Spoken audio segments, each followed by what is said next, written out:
All right, second degrees. So your midterm this time is going to be with the Ssahng knots, the commas, okay? I'm going to go through a couple of just basic techniques for you guys so that you guys can start getting familiar with these and practicing with these.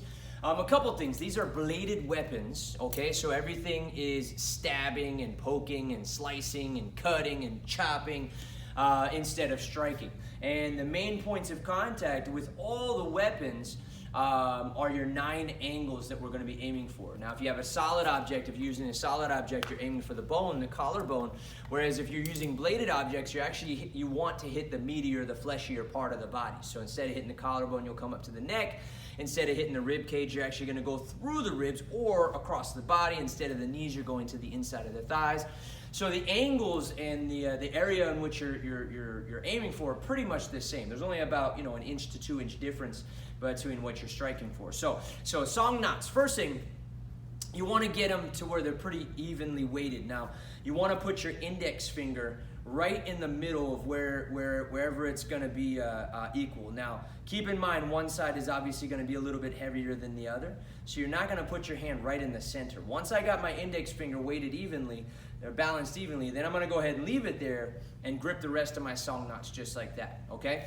So a lot of the techniques that we do, high blocks and low blocks, interform blocks, all those things, we're still going to do, but keep in mind that you have a weapon in your hand now, so you want to use the weapon to block. You also have to keep in mind that you have a bladed weapon in your hand now.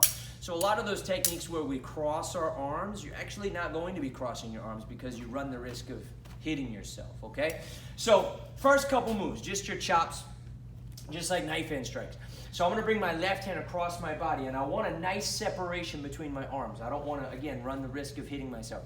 So I'm going to go from here, and I'm going to execute just like I do a knife hand strike, but I'm going to come across, and it's going to be a stab, just like that, okay? Now, just like normal, my other hand comes by my side. The only difference is, instead of turning my hand upside down or horizontal like I usually do, I have to bring it vertical like this so that my other hand is ready with the Ssahng knot. So if I cross here, just like this, or if I do the other side, same thing, just like that. So you can take both hands and you can go one with this side. You can bring this other hand up and just do the same strike, but flipping it upside down to do an upset strike, an upset stab, just like this, okay? These are 2 of your basic cuts, okay?